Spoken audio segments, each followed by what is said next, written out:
S S ಟಿವಿಯಲ್ಲಿ ಜಾಹೀರಾತು ನೀಡಲು ಈ ನಂಬರಿಗೆ ಸಂಪರ್ಕಿಸಿ. ಜನ ಎಂಜಾಯ್ ಮಾಡ್ತಾರೆ, ಅಲ್ಲಿ ಇರಿಟೇಷನ್ ಆಗುತ್ತೆ, ಖುಷಿನೂ ಆಗುತ್ತೆ. ಬಟ್ ಆದರೆ ತುಂಬ ಇಲ್ಲಿ ಹೆಂಗೆ ಅಂದರೆ ನಮ್ಮನ್ನ ಒಂಥರ ಕೋಪ ಬರೆಸ್ತಾನೆ ಹೊರತು ಅವ್ನು ಕಾಮ್ ಆಗಿರ್ತಾನೆ. ಅದು ಅವ್ನ ಸ್ಟ್ರಾಟರ್ಜಿ. ನಮ್ಮನ್ನ ಕೆಣಕಿ ಕೋಪ ಬರೆಸಿ ನಮ್ಮನ್ನು ಕೆಟ್ಟವ್ರು ಮಾಡಿ ಅವ್ನು ಹೀರೋ ಆಗಿರ್ತಾನೆ. ಬಟ್ ಆ ಸ್ಟ್ರಾಟರ್ಜಿ ಎಲ್ರಿಗೂ ಸಿಗಬೇಕಲ್ಲ.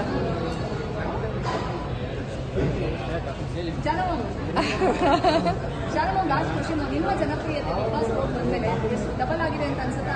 ಹೇಗಿದೆ? ನನಗೇನು ಅನ್ನಿಸ್ತಾನೆ ಇಲ್ಲ ನನಗೇನು ಅವಾಗ ಹೆಂಗಿದ್ನೋ ಇವಾಗಲೂ ಹಾಗೆ ಇದೆ ಅಂತ ಅನ್ಸುತ್ತೆ. ಯಾಕಂದ್ರೆ ನಾನು ಎಲ್ಲೂ ಹೊರಗಡೆನೇ ಬಂದಿಲ್ಲ, ಎಲ್ಲೂ ಹೊರಗೆ ಹೋಗೇ ಇಲ್ಲ, ಮನೆಯಲ್ಲೇ ಇದ್ದೆ.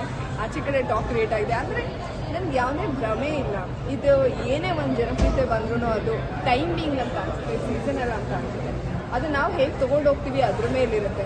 ಏನಾದರೂ ಒಳಗಡೆ ಹೋಗಿ ಬಂದ ತಕ್ಷಣ ಏನೋ ನಮ್ಮ ಜೀವನನೇ ಬದಲಾಗುತ್ತೆ ಅನ್ನೋದು ಆ ಭ್ರಮೆ. ಬಟ್ ನಾವು ಅದನ್ನು ಹೇಗೆ ತೊಗೊಂಡು ಹೋಗ್ತೀವಿ ಅನ್ನೋದು ಇಂಪಾರ್ಟೆಂಟ್. ಕಾಪಾಡ್ಕೊಳ್ಳೋದು ಇಂಪಾರ್ಟೆಂಟು, ಉಳಿಸ್ಕೊಳ್ಳೋದು ಇಂಪಾರ್ಟೆಂಟ್. ಇಲ್ಲ, ಅದು ನಿಜವಾಗ್ಲೂ ಹೌದು. ನಿಜವಾಗ್ಲೂ ಅಂದರೆ ನಾನು ಬಿಗ್ ಬಾಸ್ ಮನೇಲಿ ಹೋಗಿ ಅದ್ರ ಜೊತೆ ಇಷ್ಟು ಕನೆಕ್ಟ್ ಆಗ್ತೀನಿ ಅಂತ ಅಂದ್ಕೊಂಡೇ ಇಲ್ಲ. ಒಂದು ಒಳ್ಳೆ ಫ್ರೆಂಡ್ಶಿಪ್ಪು ಅಲ್ಲಿ ನನಗಾಯಿತು. ತುಂಬ ಒಳ್ಳೆ ಕ್ಷಣಗಳನ್ನ ಕಳೆದಿದ್ದೀವಿ, ತುಂಬ ಗಾಸಿಪ್ ಮಾಡಿದ್ದೀವಿ ಅದಕ್ಕಿಂತ ಜಾಸ್ತಿ. ಅದೇ ನಾನು ಹೇಳಿದಾಗೆ ತುಂಬ ಚಿಕ್ಕ ಹುಡುಗಿರು ಆಗ್ಬಿಟ್ಟಿದ್ವಿ ನಾವಲ್ಲಿ. ತರಲೆ, ತಮಾಷೆ, ಜಗಳ, ಟಾಸ್ಕು, ಇನ್ನೊಬ್ಬರ ಬಗ್ಗೆ ಮಾತಾಡೋದು. ಅದು ಆಚೆ ಕಡೆ ಬಂದಾಗ ಅಯ್ಯೋ ಇದೆಲ್ಲ ಟ್ರೋಲ್ ಆಗಿದೆಯಾ ನಮಗೆ ಗೊತ್ತಾಗ್ತಾ ಇರಲಿಲ್ಲ, ಸುಮ್ಮನೆ ಮಾತಾಡ್ತಾ ಇರ್ತೀವಿ. ಆಚೆ ಕಡೆ ಬಂದಾಗ ಇದು ಎಲ್ಲ ಟ್ರೋಲ್ ಆಗಿದೆಯಾ ಅಂತ.